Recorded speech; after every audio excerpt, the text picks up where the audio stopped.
If you are still thinking of going to vote, let me inform you of something that maybe you do not know of. And this should be something that you should know.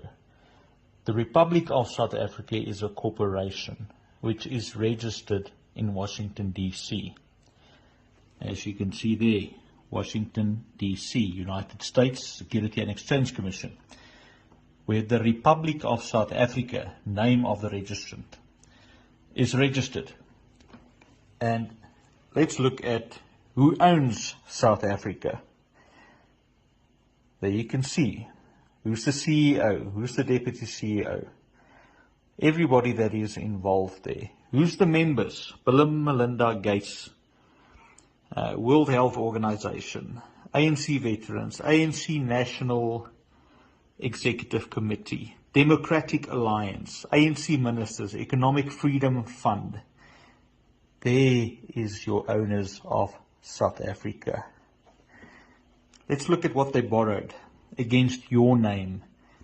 $1.4 billion, which must be paid back in 2032.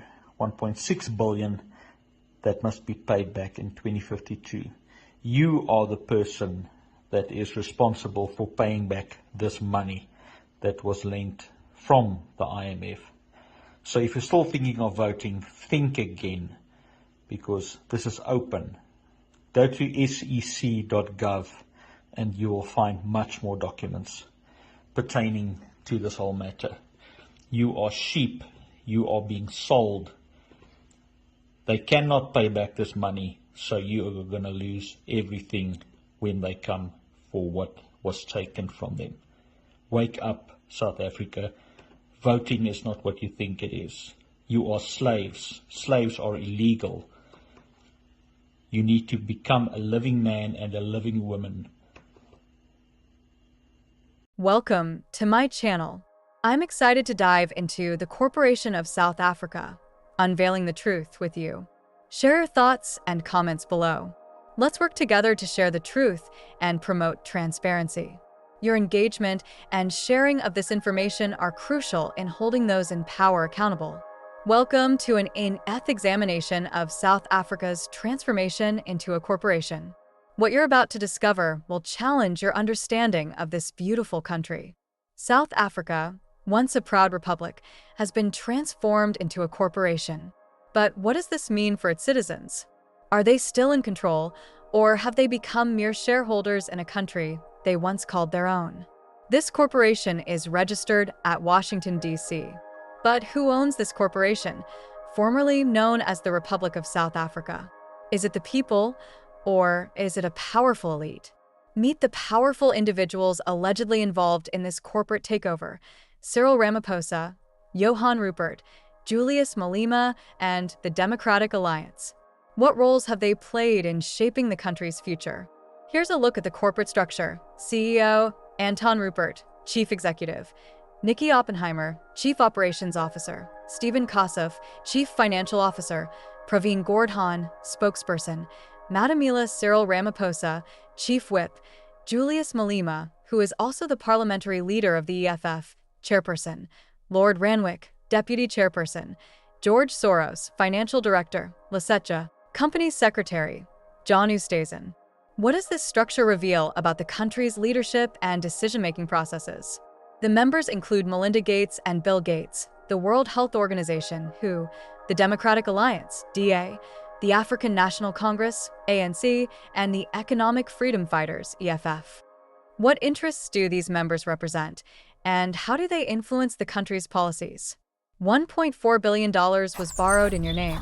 These individuals and organizations own South Africa. But what about the people? Don't they have a say in their country's future?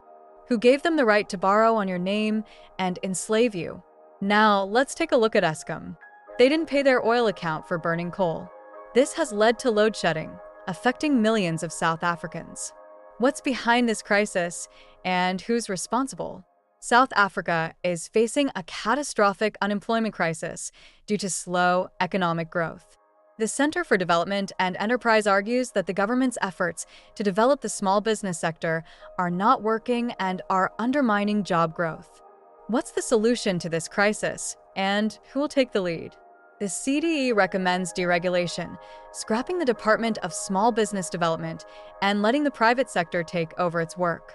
It's time for South Africa to take back control and create a more enabling regulatory environment. But what does this mean for the country's future, and who will benefit from these changes? It's time to wake up, South Africa. The deep state is real, and President Trump is fighting against it. He promised to drain the swamp, but it's up to us to take back control. We need someone like Rob Hersov to take charge and hold these individuals accountable for their actions. This information raises concerns about the role of politics in South Africa. Many people feel disillusioned with the current system. A business leader who genuinely cares about the South African public's well-being is best suited to lead the country and restore its republic status. The gold is ours, and they work for us.